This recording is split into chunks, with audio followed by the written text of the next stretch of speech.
Okay, everyone, we will start with our workshop.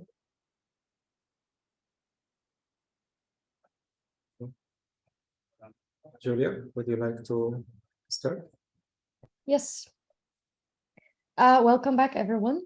Can you all hear us yet? Yeah, we hear you. Great. Yeah, I hope you enjoyed the beginning of the workshop. We will continue now with 2 more keynotes and 2 more orals. And yeah, I will now introduce the next keynote speaker. Unfortunately, so the keynote speaker is Ahmed El-Gamal. Unfortunately, Ahmed could not be with us today, but he gave us a recording. So yeah, we will watch the recording together. Ahmed received his PhD from the University of Maryland. He's now a professor at the Department of Computer Science at Rutgers University, where he's also the director of the Art and AI Laboratory, which focuses on data science in the domain of digital humanities. His research on knowledge discovery in art history and AI art generation has received actually quite some international media attention, with reports from various newspapers such as the Washington Post or the New York Times and Science News, and also many others. So we are very happy to welcome Ahmed in this workshop.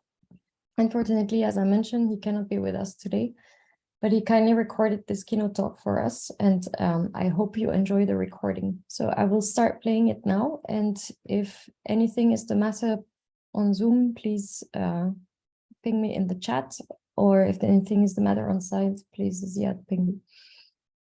All right, enjoy everybody.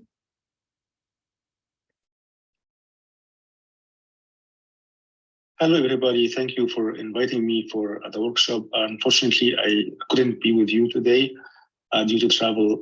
So I am recording this and sending it to you, and hope you enjoy this talk. If you have questions, you can always reach me anytime. Today, I'm going to be talking about AI art, the gains and losses we have been making in the last few years. I'm not going to talk about my research in particular, but I'm just going to start by briefly describe what I have been doing before I talk about the topic. So at Rutgers University, we have the Art and AI lab that I started more than 10 years ago, looking at the intersection between art and AI, how to advance AI by looking at art, and also how can we use AI in making art. There are many things we have been working on, understanding art, looking at building computational models for discovering artistic influences, and models for understanding creativity, and understanding the evolution of art over time. We basically work both on the analysis side of art history using AI and the synthesis of art using AI. So that let me just right away jump into the topic of today, which is AI art and how artists perceive using AI in art making and what we are making. Obviously, with any technological advances, artists take notice and use this technology in making art, and AI is no exception. So we basically, from the time of cave art and using tools in making some sort of art early in human history, to the discovering of paint and making paintings, to discovery of cameras and making photographs and digital art in the last 50 years, and AI. With every technological advances, artists always take notice and use these technologies. And usually that means there are more and more ways to express yourself as an artist. There are always more and more artists as the technology evolve as well. So AI is no exception. With the early days of using AI, some artists have taken notice and used AI or try to use AI in making their art. The most famous example is Harold Cohen, who used AI in making his art. And obviously the AI that was used at the time was very different from what we are using today. It was mainly rule-based systems Another example is artist Lillian Schwartz from New York, who also have been using AI in her work early on. Here's an example of Harold Cohen works from the 80s. And it's really a very interesting work because it really shows what the artist is using AI for in the work. The artist is really interesting in the randomness and surprises we get from AI completing certain lines and choosing colors. So that's very important in how we proceed today. So here came generative AI. So again, appeared in 2014, and we could generate images of very small 32 by 32 images with GANs. Then came DC GANs, and with the power of convolution, we can generate 64 by 64 images. Images are not that good quality, obviously. There was lots of artifacts and uncanny looking images. Then Style GAN shows us basically how to generate 1 million megapixel images in a photorealistic manner, also with controllable attributes of the images. And by no means I wanted to be here comprehensive in looking at the history of image generation. Back in 2019, if you look at GitHub and search GANs, you can find there are 33,000 paper or code available using GANs or variation of GANs at that time. And now the number is doubled, obviously. So there are many contributions have made to this area, which you all know of. My goal is really to understand the use of these tools in making art. So in 2021, DALL-E came around, and DALL-E with other papers at that time shows us the power of adding language to image generation. So by adding a language and doing cross attention between language and image during the generation, the quality of the generation improved a lot. Then came Stable Diffusion and DALL-E 2, which shows us basically the power of using diffusion models in this art generation in conjunction with the power of training these models on billions of images. So great progress, obviously, from generating 64 by 64 images that are really crabby to generating photorealistic or illustrative images that are high quality, high resolution with high fidelity. So great gains definitely here. But what we lost in the process and where we are. So I'm going to discuss gains and losses. So obviously we have gains in resolution, in having high fidelity images, getting out of the uncanny valley, and using text as a descriptive way to generate images. But on the other side, I want to discuss a couple of issues here, few issues. The public perception of using AI as a way of making art and AI art in general, some ethical issues, the issue of art's identity, the issue of the uncanny valley and how that's affecting making art, and some of the text prompt limitation, although this is a topic of a whole talk by itself, and the issue of controllability. So let me start by discussing this, and during my discussion here, I'm going to talk about results from 2 surveys we done with artists. So back in 2019, we have a survey of artists using AI. In that time, obviously, it was mainly GANs, and these are at that time some of the early adapters of using artists using AI in their work. And this year we have another survey that we haven't published yet, that we asked 500 artists using text to image to understand what are their feedback about using these tools. So so let me start by looking at GANs, early GANs, and the kind of aesthetics that we get from these GANs. So here in the top, I'm showing a typical generation of a GAN when we train it on classical portraits of art portraits. And obviously, GANs at that time generated this kind of very deformed, uncanny-looking portraits. These portraits actually remind us, obviously, with some of the work by Francis Bacon in the portraits in the bottom here, with a fundamental difference, which is Francis Bacon has the intention of making this deformation to reflect on the person, on the portrait of the person, and to say something about it. While here, obviously, the machine failed to make a portrait similar to the data that we give it, and out of that machine failure came the interesting aesthetics that captured the minds of the artists at the time. So now we progress to a different kind of aesthetics. So definitely, with recent advances in AI, we got out of what's called the uncanny valley, and can really generate very high quality figures in the images. And now the aesthetics of machine failure is not the main source of aesthetics in the image generation. We don't generate these kind of images anymore, which might be a good thing if you are making illustration or making comic books or making graphics. But is it always a good thing or not? Let's discuss this.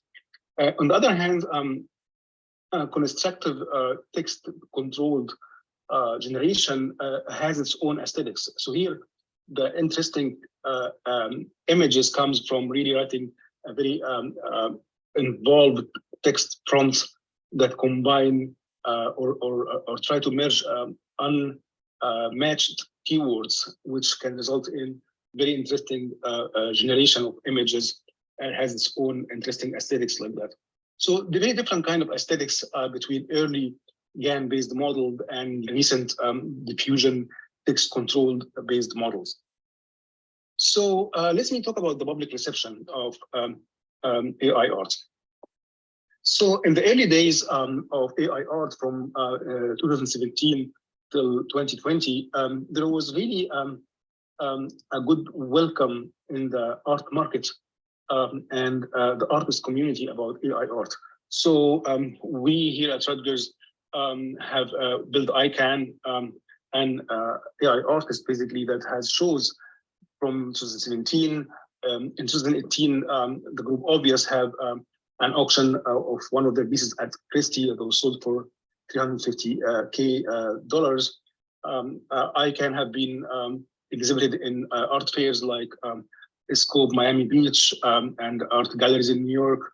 Artists like Mario Klingman have some of his work auctioned in Sotheby's in 2019. The Barbican Center in London had an exhibition of different AI artists in the summer of 2019. The National Museum of China had an exhibition that involved several groups of AI artists back in late in 2019. And obviously the media coverage over these, over what's happening in AI art in these few years has been very positive at that time.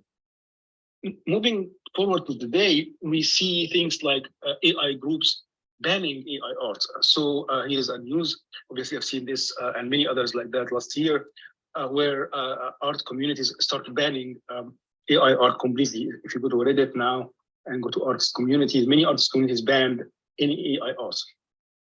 So why is that? So today's obviously prompt-based models are pre-trained on billions of images taken from the internet without artist consent. And with this comes basically loads of copyright issues.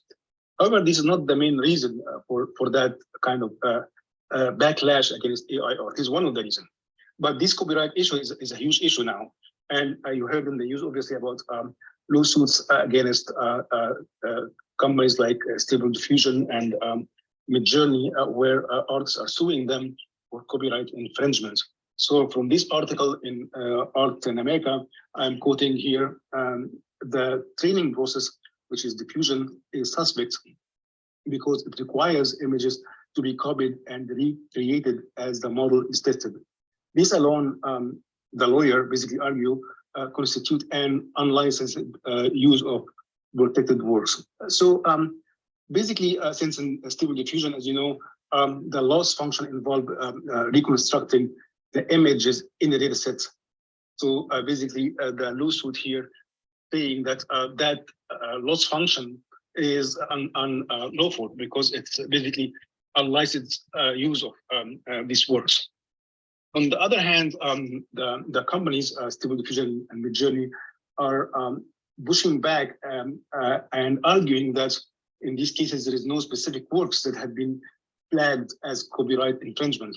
So basically, obviously, this is not the last lawsuit that will come around, and most likely these lawsuits will be dismissed, but they're not going to be the last ones. It's going to be more and more of this, and these issues is going to stay with us for a little bit.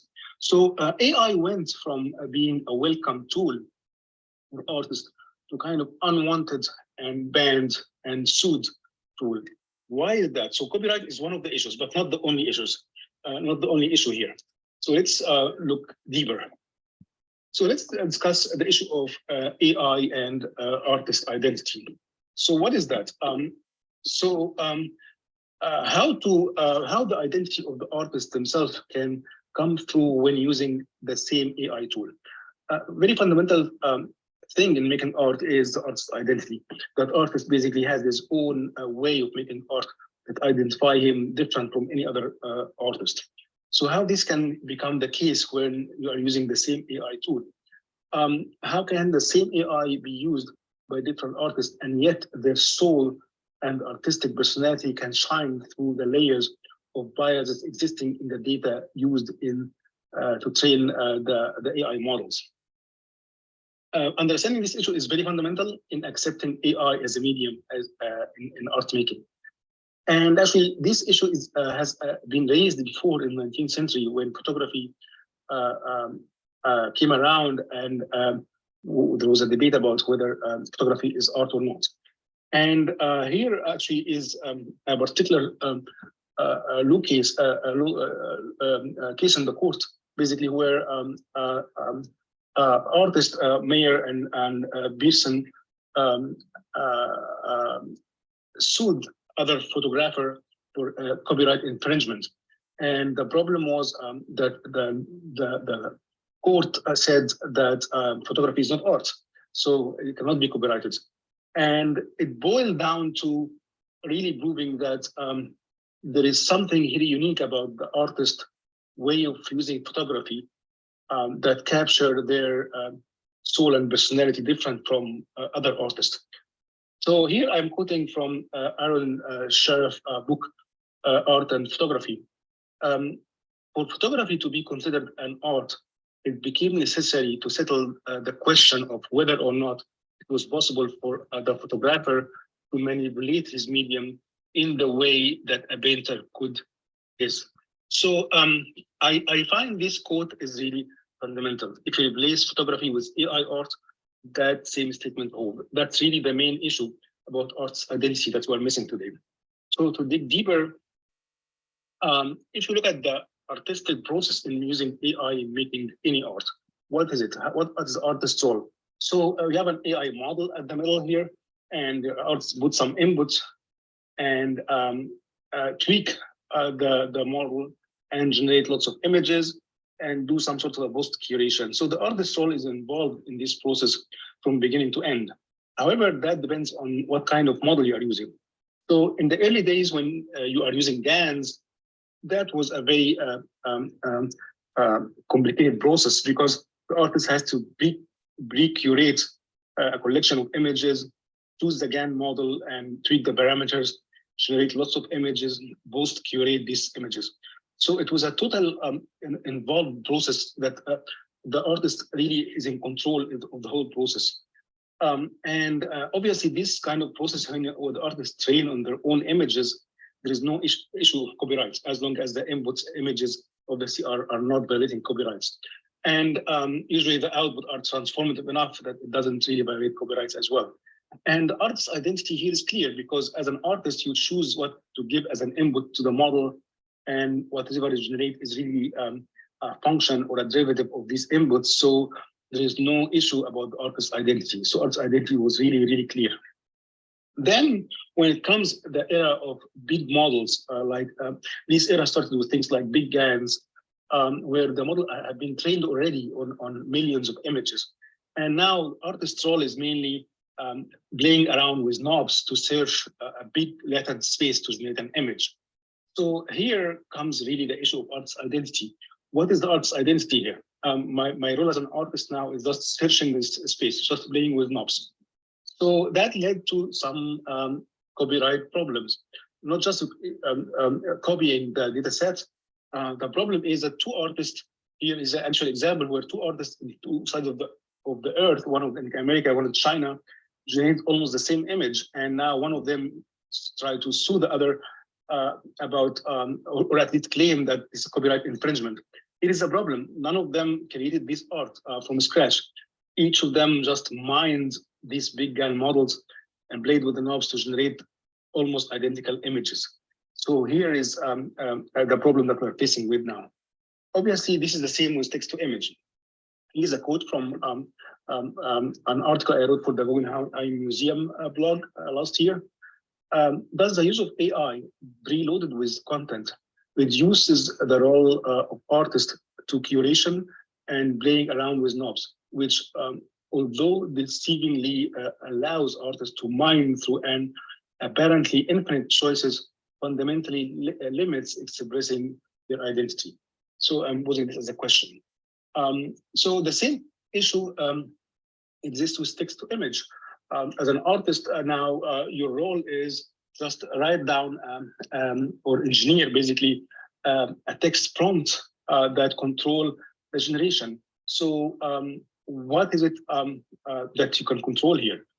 What is your artist role? Imagine this now, if two artists entered the same exact prompt, obviously it's a very low probability that the system will generate the same image because the generation is based on a seed, random seed. So that's mainly due to no action from the side of the artist. It's due to the two random numbers being used to initiate the generation. The different outcomes are at the mercy of the random generator in the system. So the artist's identity here really boils down to just random chance. So here is the problem again. So these kind of models, text to image model, really kind of wipe out the artist's identity. The artist's identity is really deceivingly hidden in reverse engineering the system to write out a text prompt to generate something interesting. However, at the end, this is mainly mining the system for generation. So let's talk about text prompts from the artist feedback point of view. So basically, text to image model improve the generative ability of AI model and help them to make sensible figures. That's really a good achievement. However, I claim that text prompting limits the generative AI models, and because basically pixel is rendered only through the lens of language. So we concluded a survey collecting responses from over 500 artists who used this text-to-image model to understand what they think about them. 46% of the respondents found that such tools are very useful in their work. 52% found them somehow useful but could not integrate them to their workflow. And 22% find them not useful at all. When we asked them about the main limitation, they found out they all pointed out to lack of control. It's really hard to control these models using text prompts. On a scale 0 to 10, the average score for controllability of this model was about 4.5. 50% of the respondents think the results are interesting, but not good enough to be used in their practice. How these tools will affect the artist's practice, we asked the artist. 90% of the artists surveyed think that such tool will affect their practice. 46% think they will affect it in a positive way. 7% think they will affect it in a negative way. Only 1%, 1.5% of the artists think that this tool will kill their practice, which is a good news. A good news that it will not kill their practice. Now let's me try to wrap this up by what I think is the difference between making art and making images. looking at this amazing painting by Picasso can tell us a lot. So Picasso made this artwork in 1907. It's known as the Ladies of Avignon in English. So in 1907, Picasso tried here to deform the figures, starting to what later became Cubism.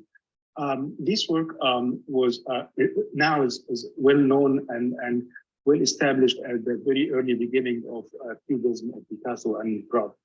However, at that time when Picasso made this painting, it was totally rejected, even by his close circle of friends and other artists.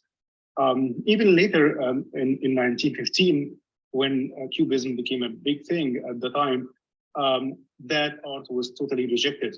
So when it was first shown in 1915 in an exhibition, it was deemed to be immoral by some critic. Even artists like Matisse didn't like it at all and think it's very immoral and unacceptable. Later, in 1930s, when it was put in the MoMA, the Museum of Modern Art in New York, then that's where basically it started receiving some acceptance and recognition. And 100 years later, interestingly, there was anniversary of this painting, and still the journalists who talk about this painting talk a bit about it as being shocking and still very, very controversial. So what are we looking at here? Really, this is a good example of how art is being made. Here is the explanation from psychology of aesthetics. This is from a theory by Colin Martindale. And his theory is really explained that the progression of art is really made by artists by pushing against habituation. If you keep looking at the same kind of art again and again, you get bored with it. So as an artist, you always have to push against habituation and try to have something interesting and new and novel in your work. However, this has to come in what's called least efforts. If you do something totally shocking and surprising like that, it will fall in the negative part of this hedonic curve, which results in people rejection. So art has to really find some sweet spots of innovation and creativity to push against habituation. This is a long story, but really this is what was going on in early GAN systems that artists has been welcoming a lot.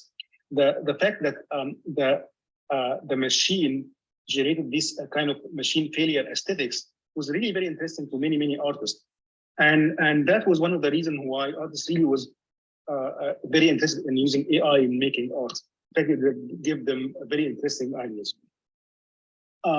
This might be the reason behind the well acceptance of AI in making art by main venues in the art world, like auction houses, art fairs, museums, and other in the early days.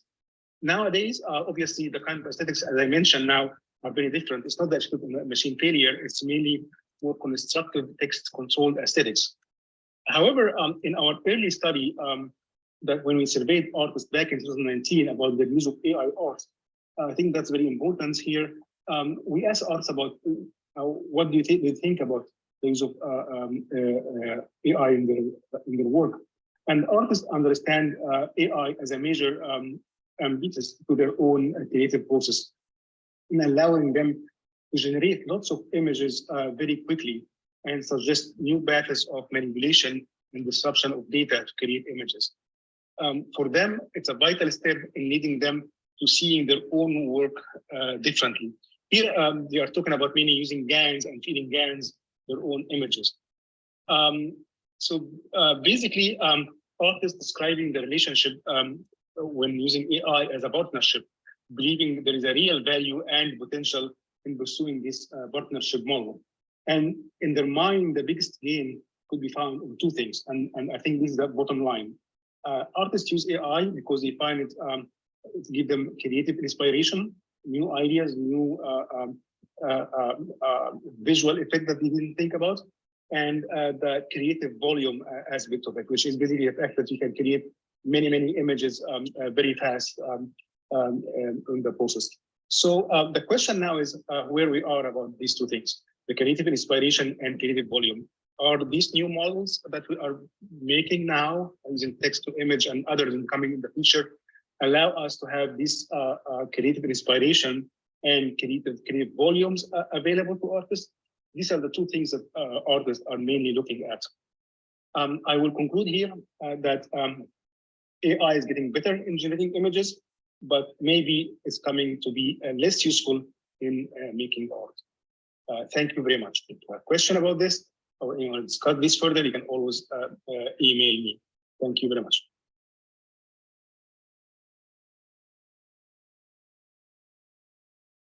All right. Can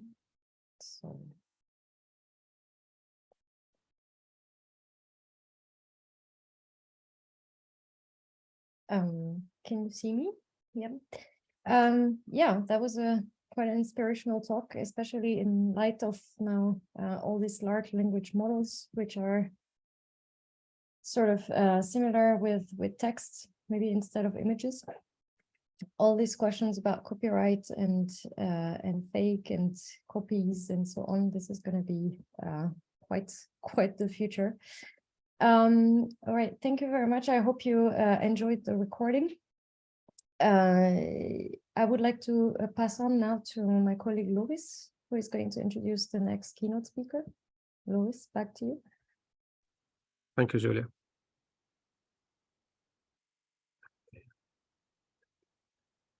Yeah, can we try if we can sharing screen? Yeah, so we'll keep sharing my screen. So people see your slides. We just want to make sure that they hear. Yes. Great. I hope it was already. So we as a field have been evidently working on generative models for quite a while, and we know that there's this classic dilemma. On the one hand side, we evidently want to create visual works with great quality, and generative adversarial networks are a great example of that. On the other hand, you want to cover essentially the entire landscape of all the images and have a system that's capable of generating essentially everything that's possible. VAE is being an example of that. But you have this trade-off. GANs, great quality, but they suffer from mode collapse. So just give you a tiny chunk of your distribution, or you get the great data coverage, but then you're losing on the quality end on the other end. Recently, powerful likelihood models, such as autoregressive transformers or diffusion models came around, and they start to bridge the gap between both ends. They're score-based, meaning they're open to arbitrary network architectures that you couldn't go for. You're not having this partition function anymore. You have the stable training, finally, no adversarial minimax optimization like in generative adversarial networks, but they're still costly. And what I mean with that is, I guess here we're pretty much aware of like diffusion models and the training paradigms. So I'm just skipping over that.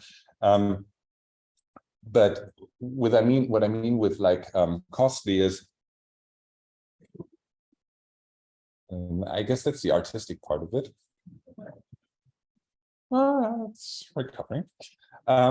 That these models, powerful as they are, this power that they have actually is kind of also as a curse for them. They try to home in on any tiny bit of the data distribution and get any tiny hump there in this distribution right. And with that, they will focus on the majority of the imperceptible details. There's a lot of things which are imperceptible right now.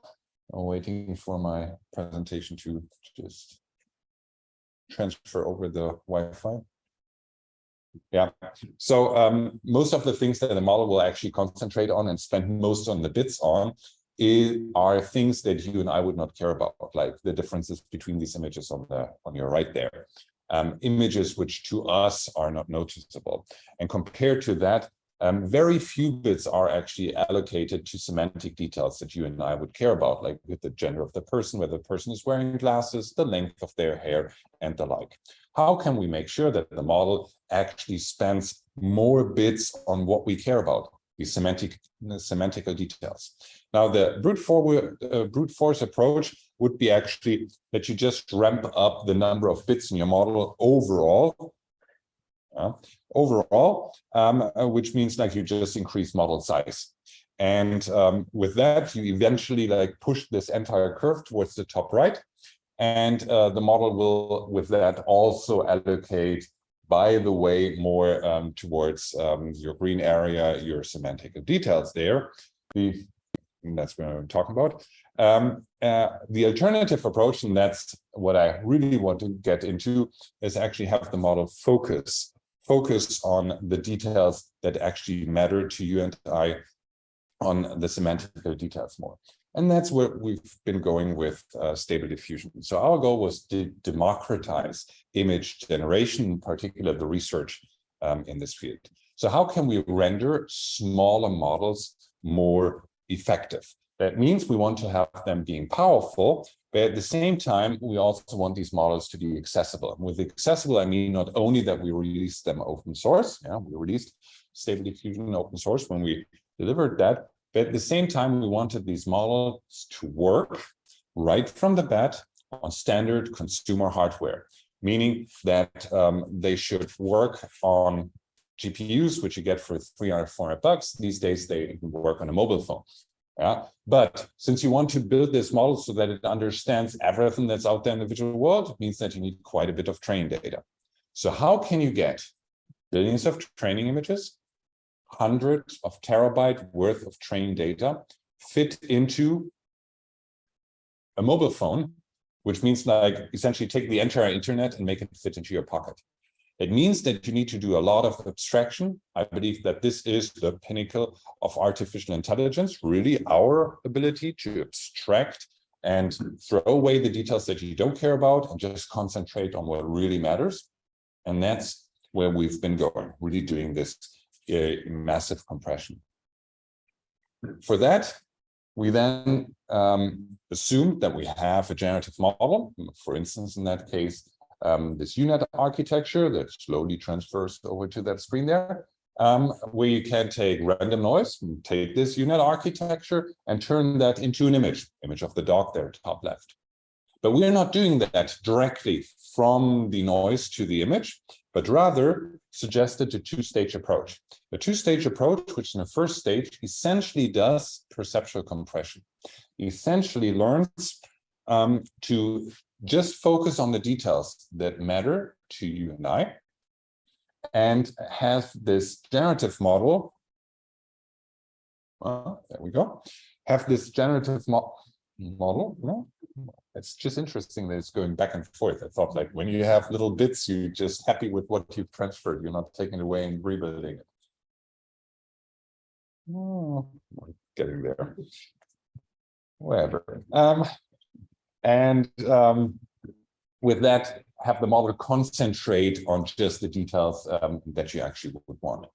The benefit of that, when my slide finally transfers over, is that our powerful likelihood model can now concentrate on the long-range interactions, the semantic details that we actually care about. And this first stage, which is very efficient, a convolutional architecture, takes away all the local details that you don't want to bother this complicated model, the powerful likelihood model, with.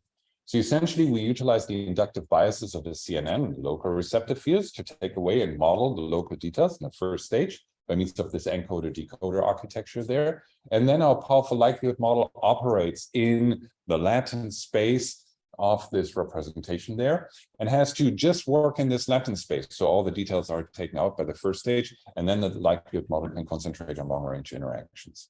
With that, you get an approach where you simply type in what you want to see in image. I want to see a photograph, mountain, tree, lake, highly detailed, photorealistic.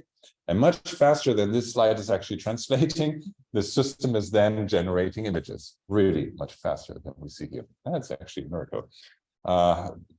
Generating images much faster than transferring it from here over to that slide. I thought that this would work with the speed of light, but apparently the generation is much faster than the data transfer here. Interesting. So in that amount of time, we would have probably already generated 10 images with that system. Probably making a new benchmark.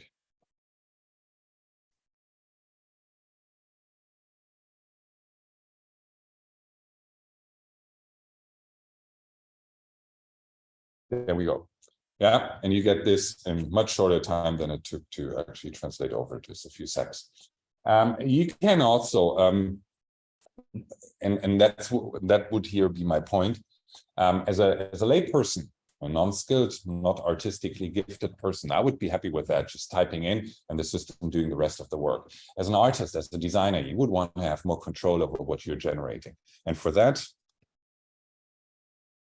something like this here is probably beneficial, where you can really to the pixel say what you actually want to see. Like top right, you give a semantic segmentation map, and you say like you're interested in actually having sky there should be water, there should be trees, and whatever else. And once this slide finally translates over, you should be able to see that this is like 3 times the same scenery, but if you just say like, I want to see trees there, I want to see clouds there, whatever, there's evidently a zillion times different cloud configurations that you could come up with. This is a stochastic approach that at the end of the day can then sample for the same rendering different visualizations, different ways to actually put exactly the same spatial configuration together. And I hope you appreciate like artists, skilled persons would probably appreciate something like that more. There's now plugins based on Stable Diffusion for Photoshop, GIMP, Blender, After Effects, and so on, and approaches like ControlNet, and lots of papers at this conference building on top of Stable Diffusion and tuning that in different directions, which I believe might be very helpful for artists. Somewhat artistic here. Yeah, let's move forward. So far, I've shown you how to take these powerful likelihood models and learn with them more effectively. I want to push this a little bit forward and ask really what we should learn at all using our generative models. Yeah, not just how to learn more effectively, but what we should be actually learning with these models at all. And with that, I mean that if we look at artists and how they're actually going about, let's take Monet in this particular case here. When he was painting trees, he was actually going out there and looking at trees. Now, he was a gifted artist. Why does a gifted artist need to go out and look at trees when he's painting trees? Doesn't he know what trees are looking like? I mean, like Ronald Reagan so infamously said, a tree is a tree. Like, how many more would you actually need to look at? And still, it kind of makes sense, right? Because nature gives you an infinite amount of variability. And that's what he was actually using as a source of inspiration. Contrast this with how we are training our neural networks. We're stuffing all the training data into these very precious parameters, these very costly parameters that we have there. We essentially try to learn all of the training data by heart. Wouldn't we want to have more an approach which can then online during inference? Just look at the world out there and utilize that for synthesis. And this is a paradigm shift, kind of a backward future, because Ayosha and others have been doing this already 20 years ago, but in a different context. This is a paradigm shift that I would advocate for here. Don't learn to represent these local details in a generative model. Instead, utilize a database of patch examples. And then during inference, look up the relevant details that you care about from this database and synthesize conditioned on those samples that you've retrieved. So you try to do not everything out of the neural network, but have the neural network look at the database as it's synthesizing and using that as a grounding. And with that, the powerful likelihood model can actually concentrate on where it's great at, the composition of the scene, and does not have to memorize all these local details. Training, you take the data and learn to reconstruct the data, and in between is this likelihood model that does the reconstruction task. But I hope you agree that when you try to reproduce your data, it's actually quite beneficial if you could condition this synthesis part on related samples. So when I'm trying to paint this eagle down here, I guess we all agree that having these patches here, these nearest neighbors at hand, is probably very helpful when I need to paint this eagle there. And the same thing we're doing here, we condition the synthesis process on the nearest neighbor patches.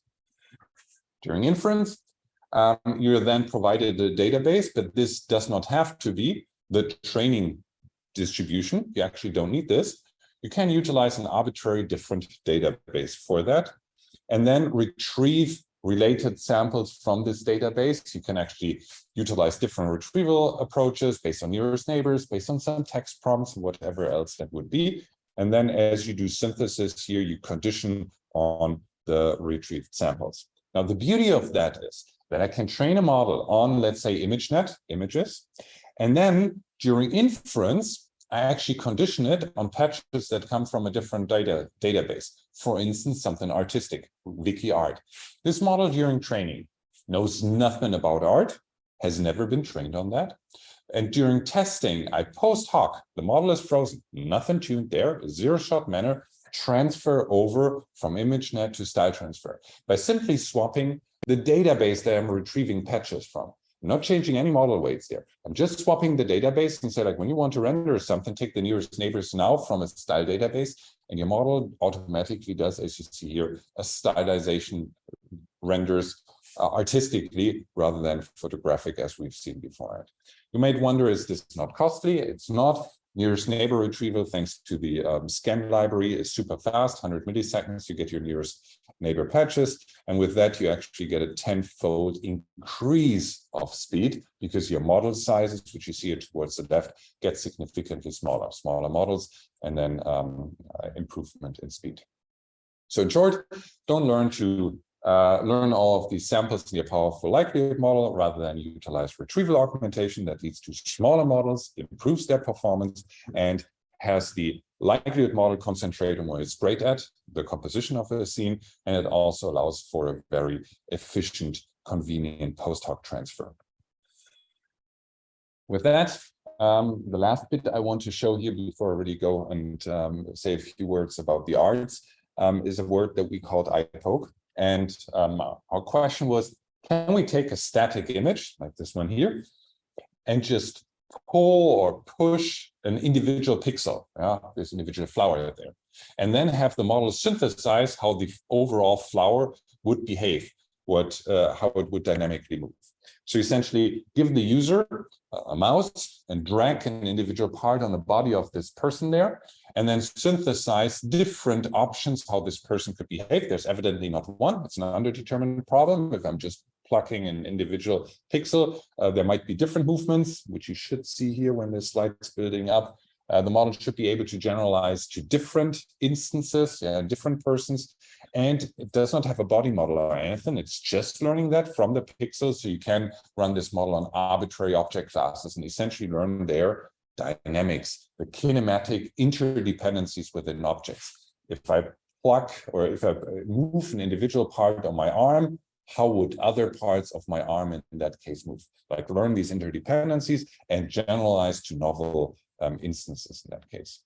Just in a nutshell how that works, the user is providing an image and is providing this individual mouse drag here on an individual pixel or several pixels for that matter, and you would want to map this over directly into the image domain on frames. Now, evidently, we cannot directly link this up with a decoder and synthesize videos because there's unknown interdependencies between this one pixel that are moving and all of the other pixels.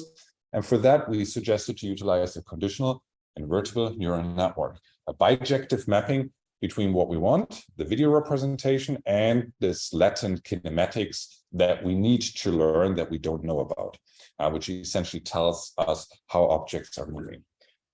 If you had this, then we utilize a recurrent architecture here to take these individual frame representations and render the video. And for training to really get this, you're taking a video sequence, you're encoding these individual frames, and then because there's a bijective mapping, you can turn it around. You take these individual frames and want to map it onto this latent kinematic representation conditioned on the site information that the user provides you. And then you can back and forth and try to reconstruct exactly those frames. That's a training target.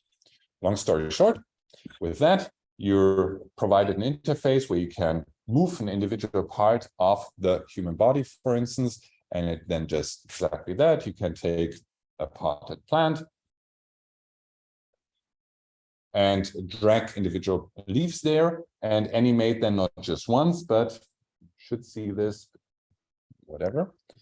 then get different renderings of this potted plant, because evidently, if I'm just dragging an individual leaf, there might be different ways that it is actually moving. I guess you can faster imagine what's supposed to be on that slide than it actually shows. Dynamics is probably that thing for this link. Yeah, maybe you should see different ways that these potted plants are actually moving. Good. Let me try to wrap up here and make a few statements, which I believe are pretty much nicely placed at this particular workshop here, on whether this black box that we've been looking at here, our generative AI, can actually create art. Right? Is this digital brain in a box, so to speak, creating art? It's this art here. And I just use like 3 different things that we would actually attach to art. Like first, art needs to be artistic. Yeah, does that mean it need to be technical complex? Like is in that case, this scan rendered image where you just see part here, is this with that out of the window? Well, I mean, there's the iconic black square by Malevich, which is considered art. Yeah, very precious art to many of us. And so technical complexity cannot be it. Next thing, art needs to be beautiful. But then you have Beuys with this Fettecke, where he just took like several pounds of butter and just put them into this corner, which was also not convincing to everybody. Like there was a caretaker of this building who essentially removed this masterpiece. And this is the only thing that's left over from it. Probably there was too much of a stench, but the bottom line there of Dadaism, anti-art, Fluxus movement, and all of these was, it's the idea that matters at the end of the day, not that you and I consider that beautiful. Who are we? It's in the eye of the beholder. Next thing, third thing would be art needs to be original. I mean, other than that, a photocopy machine, which is supposed to be here on the left-hand side when it finally comes up. A photocopier, a Xerox machine would be a great artist, right? And facsimiles and so on would all be art that we're looking for. But what about this? This, which you're seeing here on the right-hand side, amazingly, you're seeing it, is evidently great art, and it is a painting. And if it were from Max Pechstein, we would probably all call it a great original, and so have done a lot of art critics, and they were willing to pay really hundreds of thousands, or in these situations even millions of dollars for these artworks. It only later turned out that this was actually not Max Pechstein, but Wolfgang Beltracchi. My point here with the Beltracchi forgings is these were original images. He wasn't just copying something. He essentially made up an entire part of an oeuvre of Max Pechstein and other artists. And that changed everything for the artistic landscape. Yeah, before they said like, great original work. It was original, it wasn't there before. And he just made up more and more images around so that it was actually becoming an oeuvre, and it nicely fit into what Pechstein, Ernst, whatever could have created. These are all original rendering. But the moment that people realize it's not Pechstein in the box, but somebody else, that changed things for us. So with that, I can only conclude with what Gombrich has said.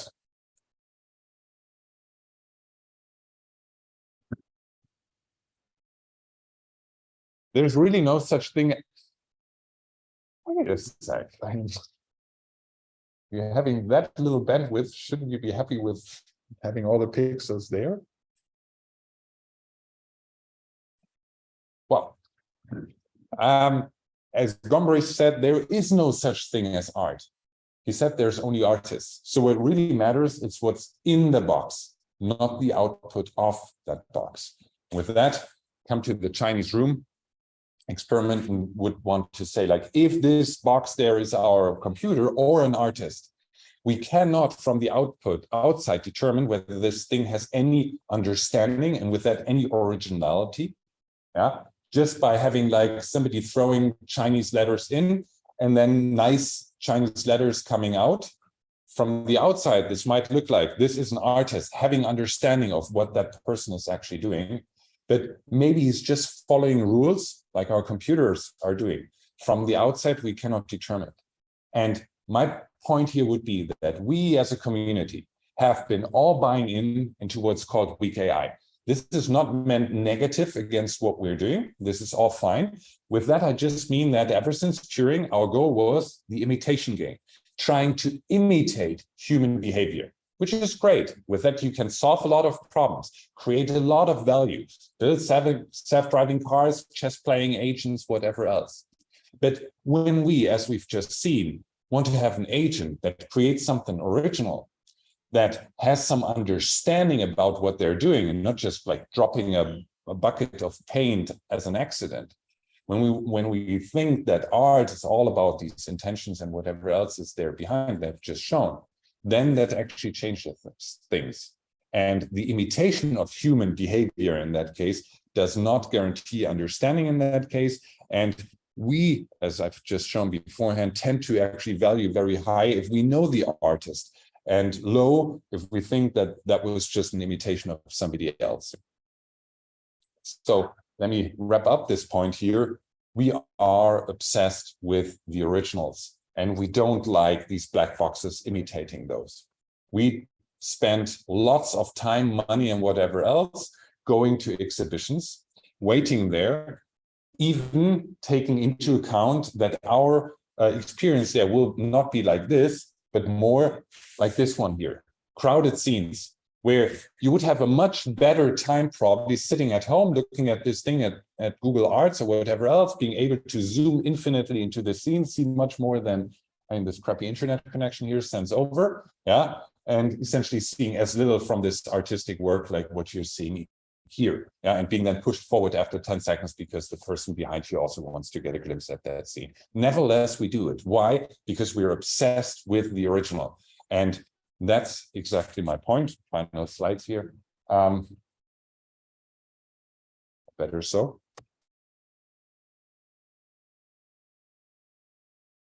It actually matters to us who's in the box. And we want to have a human artist in this box. Because as Boyce said, every person is actually a bearer of very particular abilities, a self-determining creature.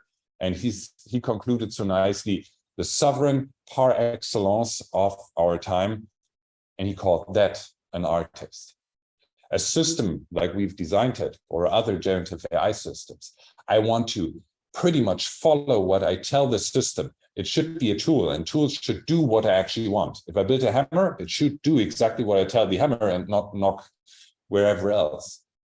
The artist here should be this self-determining, this sovereign, yeah, that makes up what they actually want and not just follow a rule and follow my rule. And with that, my point here would be only when we have that, I guess, then we will appreciate that as being an artist. The rest may be a very helpful tool for us. That is taken clearly. And in the loop, together, the artist and the computer will also produce art, but not this zero-stop thing where you just say, create art and what comes out. I guess that with what I've just tried to sort of lay out here, we will probably not appreciate as art. So last slide. My understanding is that generative AI is an enabling technology, a very powerful one for boosting human abilities. You can take the untalented and with AI, with very simple approaches, one-step approaches, just text to image, enable creative expression for those who did not have it with limited artistic abilities and boost their potential. And you can take the professional and with generative AI, essentially with iterative approaches where the human then is in the loop with the AI and the other way around, image-to-image synthesis and the like. Turn this into a serendipity machine, something where an artist can very quickly see a lot of different renderings next to another and then get the different crazy ideas that they might have had distilled next to another and say like, hey, I want to combine this and that and that. And with that, it becomes a very powerful tool also for the professionals. I only see the value in augmenting human abilities, but not replacing them. So this automatic art creation, I don't think that that's where we want to go. We want to really augment the abilities of the layperson and of the professional. And then it's going to be a very powerful approach. And with that, Let me thank you for your attention. Let me thank the internet connection for finally getting me through the next slides. And I'm happy to answer any questions.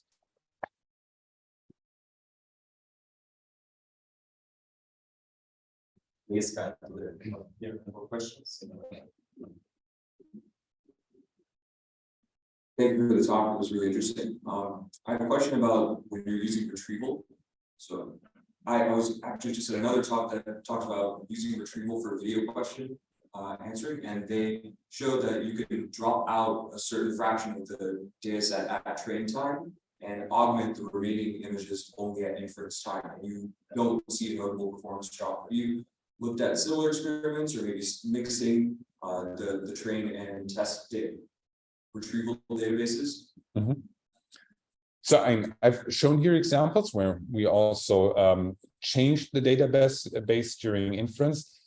One interesting experiment that we've done in that direction was that we've observed that the larger the gap or the difference is between the database that you have during training, or the data set that you have during training, and that which you have during inference, the more gain we've observed from using actually retrieval augmentation, which kind of makes sense. In a scenario where you do quite a bit of transfer, you have a large domain gap between train and test. In that situation, it turned out that you get most gain from retrieval augmentation. When they're very close by, it's sufficient to just store everything in the training set. In that case, we observed a gain in terms of like speed of the model and the robustness, because then the number of model parameters can be smaller. But in terms of performance, you get most of the gain when actually you have a large domain gap between the two. And as a small follow-up, is there a minimum size on the retrieval database? Is there, if I take 4 or 5 images into this room, I'm not going to have enough coverage of a distribution. Right? Well, as I said, like you, for instance, go for these nearest neighbors. If your database is, the samples that you have in there are too far away from the image which you want to reconstruct, because it's this conditional synthesis, the conditioning essentially does not provide you any mutual information with what you want to generate. So my point would be, it's not so much the number, it's actually the mutual information between the database that you're retrieving from and the images that you want to reconstruct.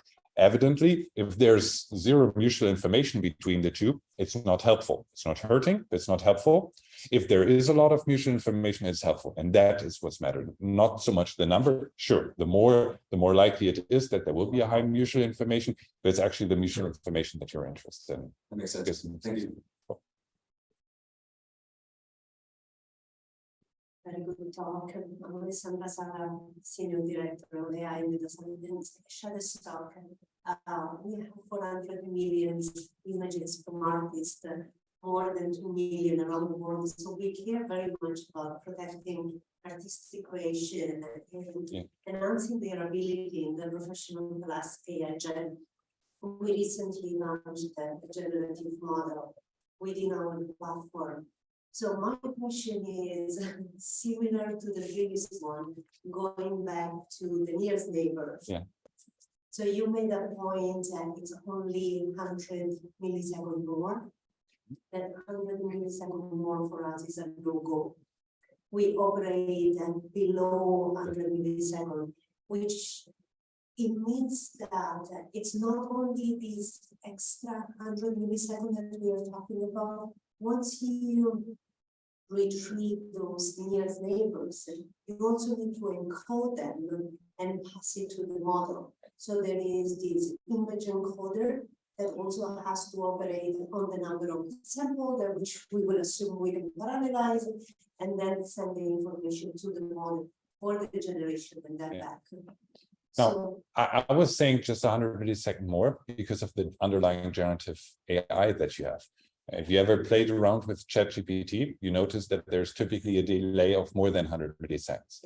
Relative to the time that it takes for this generative model to actually do its processing, these 100 milliseconds don't matter. If you're a regiment where these 100 milliseconds would be out of the window for you, I suppose that the generative model in the first place is probably too slow. Now, there are approaches to get this faster, reducing the resolution, going with our latent approach there for a much smaller sort of codebook that you're going for, a much smaller dimensionality. With that, you probably would have an opportunity. But my point would still be, like, especially when you go for diffusion models, there are distillations of that, papers at this conference trying to speed them up, DDIMs and so on, doing that in fewer steps. But typically, like 100 milliseconds is already quite something. If that is an issue, then the generative model itself is probably small. Yeah.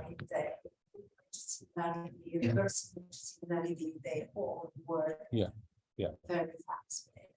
It was a brilliant talk. Thank you.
Is it okay?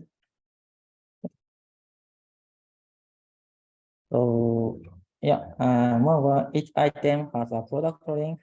That is, user likes some posted outfit and they want to get included item. They can click it and buy it. Here we can assume that if this posted outfit or set of items got a lot of likes, it would be a good outfit. In other words, we can regard number of likes as the goodness of set of items.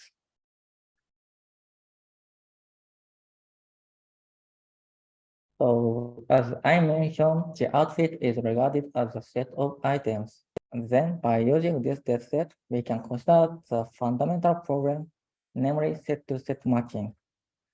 First, we have a set pair. Here, each set contains fashion items. That is, we can regard each set as the subset of outfit. Next, for this set pair, we consider to estimate the matching score or approximate the matching score function f.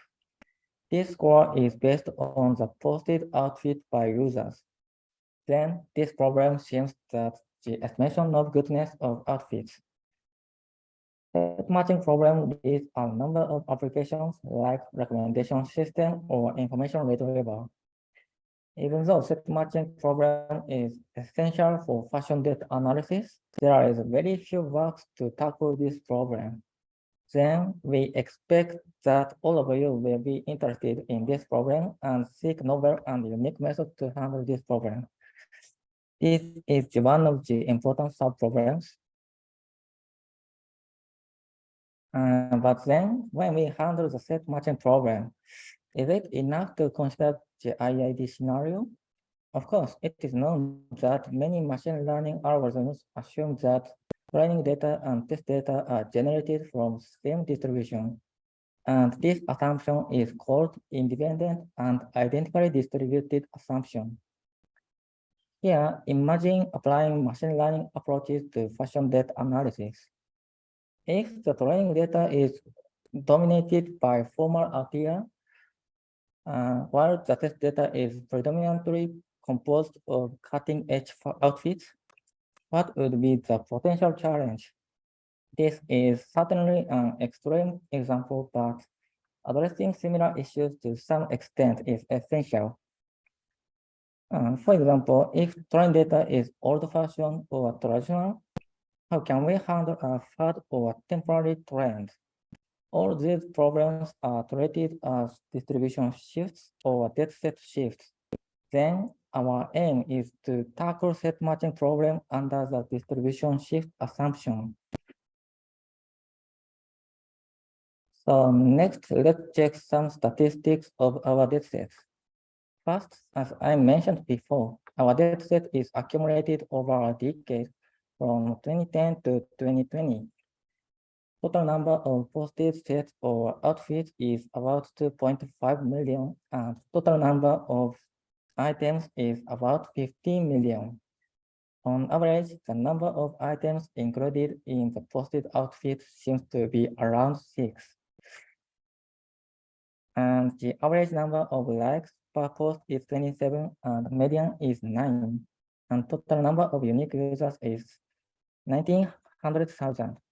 Here is the sample items included in our dataset. However, as we can see that such statistics like average over a decade may not be useful since most of the figures are shifted. For example, in 2010, which is the year our social media was launched, we had only just under 300 active users. In 2040, the number of new active users peaked, acquiring 80,000 new users. Such significant shifts in user base are likely to sufficiently alter the quality of the data. So, of course, with the increase in active users, the number of posted outfits and the number of items included in them have also increased. In 2010, around 1,400 outfits were posted, and that number peaked in 2040, exceeding 4 million. From there, it gradually declined, reaching around 80,000 in 2020. Furthermore, from the table, it can be observed that the number of likes on the post has shown significant shifts. It is clear that assuming the data to be IID is impossible for this dataset. Therefore, proposing new methods to handle distribution shifts is essential.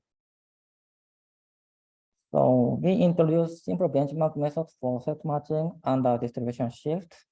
Of course, there exist many methods to handle distribution shift, domain adaptation, or out-of-domain generalization problem. Then this is just a benchmark method, yet it is enough to show the necessity of distribution shift adaptation. So first, it is known that ordinal empirical risk minimization, or ERM, is effective under the IID assumption. That is, ERM can generate the unbiased estimator for the IID data. However, if this assumption is violated, In this case, trend distribution and test distribution are different, and ERM cannot generate unbiased estimator since the expectation of the average of loss function over the trend distribution is not equal to the expectation of original loss function over the test distribution. Here, we consider the importance weighting strategy. That is, we can prove that importance weighting by density ratio for the loss function on yields the unbiased estimator as ordinal ERM.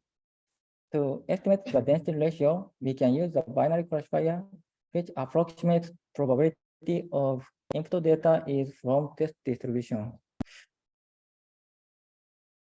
So here is the experimental results for our dataset.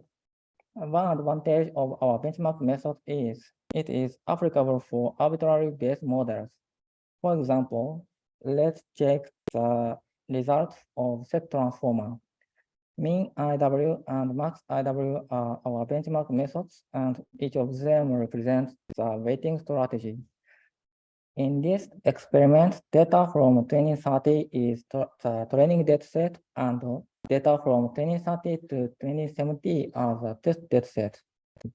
For 2030 as a test dataset, all of them are equal to the original ERM, and then all results are equal. For other test dataset, we can see that the performance of original set transformer decreases as shifted, and our importance weighting methods reduce the impact of distribution shift. This applies for other base models. So finally, let me conclude our presentation. First, we introduced that fashion data analysis consists two essential sub-problems, namely set matching and distribution shift adaptation. Both of them are essential and we need to handle them. Next, we provide the novel dataset Shift15M for set matching and the distribution shift assumption. Our dataset is accumulated over a decade and includes several distribution shift properties. We also introduce simple benchmark method to tackle this problem and show that the necessity of distribution shift adaptation. Finally, we provide the Python API for our dataset. So that brings me to the end of my presentation. Thanks for your attention and thanks for organizing great workshop.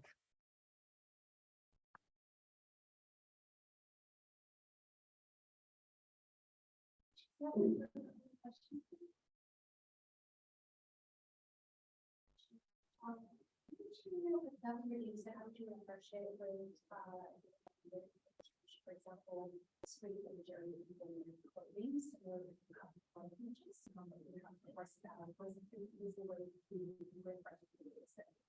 Yeah, investigating such specific shift type is feature works. So I expect that you can come up with novel methods to tackle this problem.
Hello, I'm Rohan Sarkar.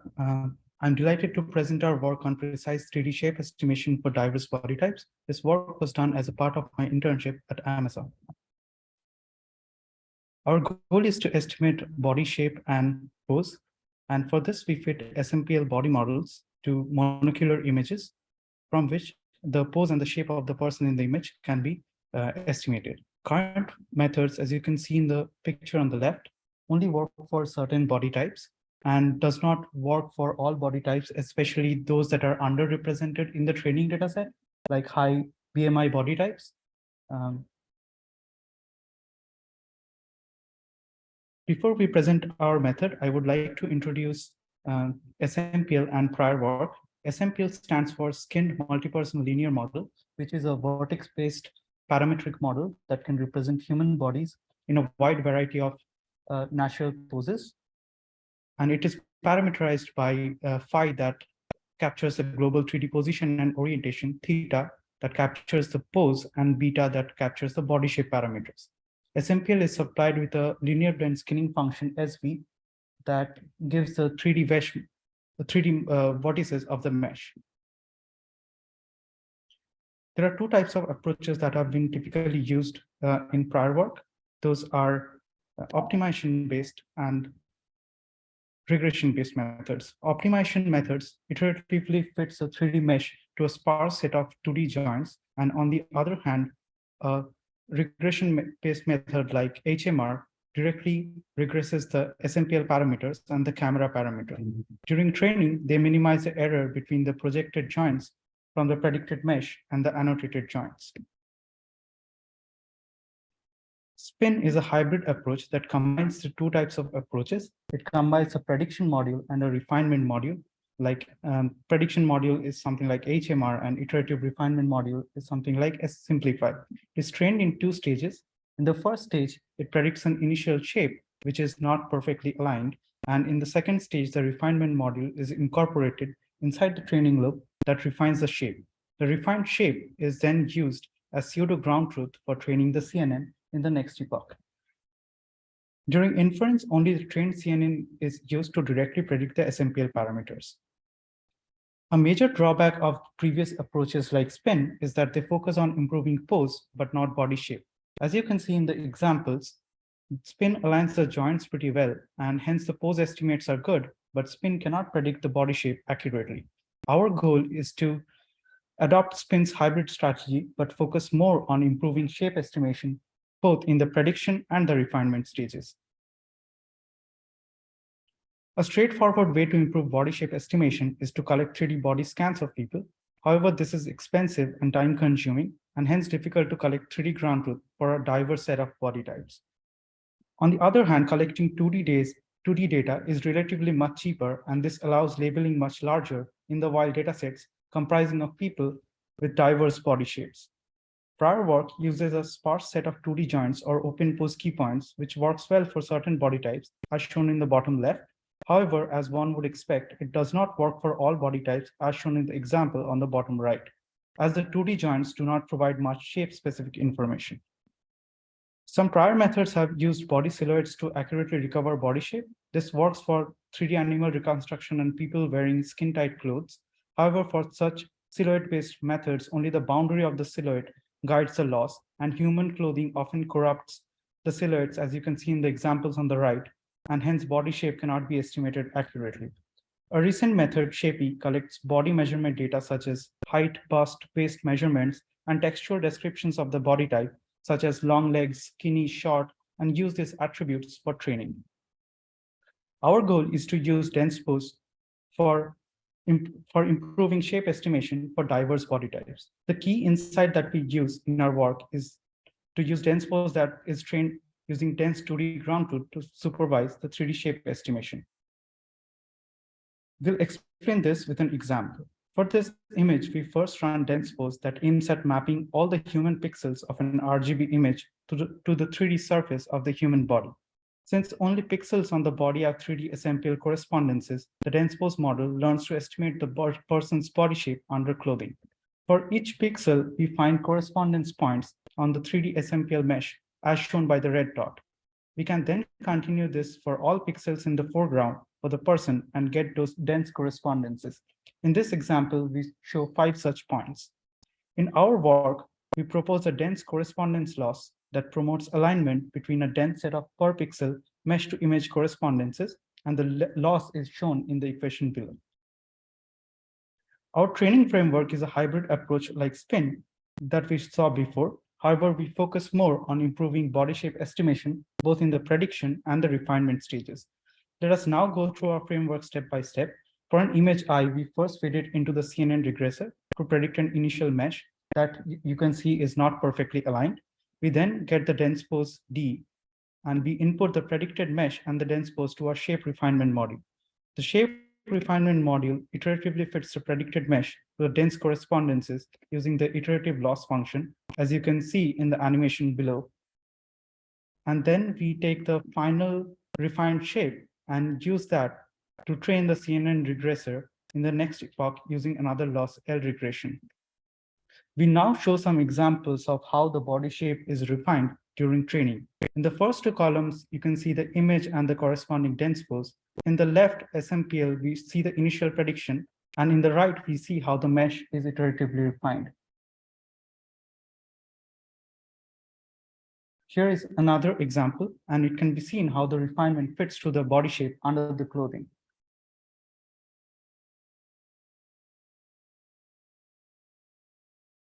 Here is another example. We introduce another loss named pose invariant vertex alignment loss. For this loss, we first project the predicted mesh in the T-pose, where theta t and phi t are the pose and the global orientation in the neutral T-pose. Similarly, we also project the refined mesh in the T-pose. The only difference is in the shape parameter beta for the predicted mesh and beta hat for the refined mesh. We then use the linear blend skinning function SV to generate the vertices, and the proposed loss penalizes the variations between the predicted and the refined mesh vertices in T-pose, that is after the pose effects have been removed. In our training framework that we showed earlier, we trained in 2 stages with the 2 losses, L regression for training the CNN and L iterative for iterative refinement. We now elaborate more on that. In the first stage, we trained the CNN to regress SMPL parameters using the regression loss, which is some of the 3D and 2D joint alignment losses and mesh alignment losses. Among these, the L3D joints, L2D joints, and L mesh were previously introduced in SPIN, and in our work, we introduced the pose invariant vertex alignment loss that I just mentioned. In step 2, we refine the predictions iteratively with an optimization framework using the iterative loss. The L priors was used in SPIN to avoid unrealistic pose and body shape estimates, and in our work, we introduced this dense correspondence loss for shape refinement, and we use the refined predictions to supervise the CNN. During inference, we use the trained CNN for prediction. Also for body types that are underrepresented in the training data, we run another pass of optimization with the iterative loss to refine the test time prediction, and this gives us improved estimates for people that are underrepresented in the training dataset. This stage 3 refinement is optional. In our work, we pre-train our network on the SPIN training datasets and fine-tune on the model agency dataset introduced by Shapey. However, we pre-compute the open pose joints and the dense pose maps and use them and do not use the body measurements and text descriptions that Shapey uses. We evaluate on SSP 3D dataset, which has 311 images of sports people with diverse body shapes. The metrics that we use are mean per vertex error in T-pose. The lower the error, the better, and mean IOU between the predicted and the ground truth silhouette. The higher this metric, the better. We now show some qualitative results. on the SSP 3D dataset. The green SMPL meshes are those generated by Shapey, and the pink ones are using our method. From table 1, we observe that using our full method, we have an overall improvement of 17.7% on the per vertex error metric over Shapey. We conducted an ablation study and saw that our T-pose loss improves performance of our CNN by 2.6%, and stage 3 refinement improves performance further by 17.3%. And without the test time refinement step, our method performs on par with Shapey without using any of the linguistic or body measurement labels. Here are some qualitative results on diverse set of body types and in different types of clothing that we downloaded online. The green meshes are those generated by Shapey, and the pink ones are using our method. Here are some more examples.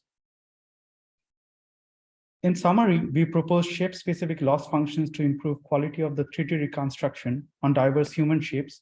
We introduced two such losses, the dense correspondence loss that promotes alignment of per pixel mesh-to-image correspondences, and the T-pose loss that promotes shape-specific vertex alignment by disentangling pose effects. We also added a refinement step that improves body shape estimation, particularly for body types that are underrepresented in the training dataset, like high BMI body types, and our full method improves by 17.7% over Shapey on the SSP3D dataset without using any of the body measurements or semantic attributes for training. Thank you.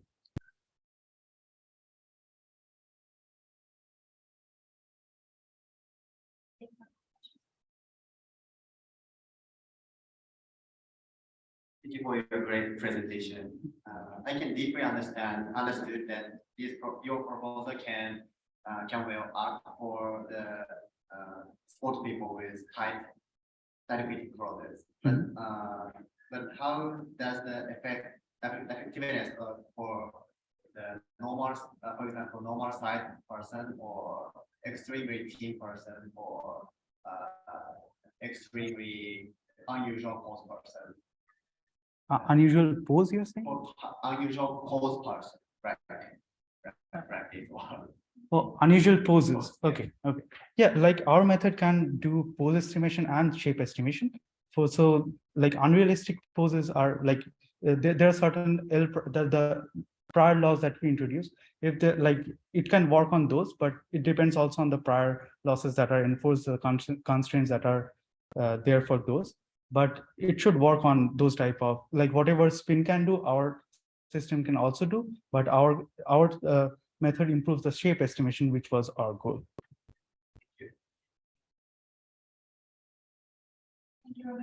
Thank you.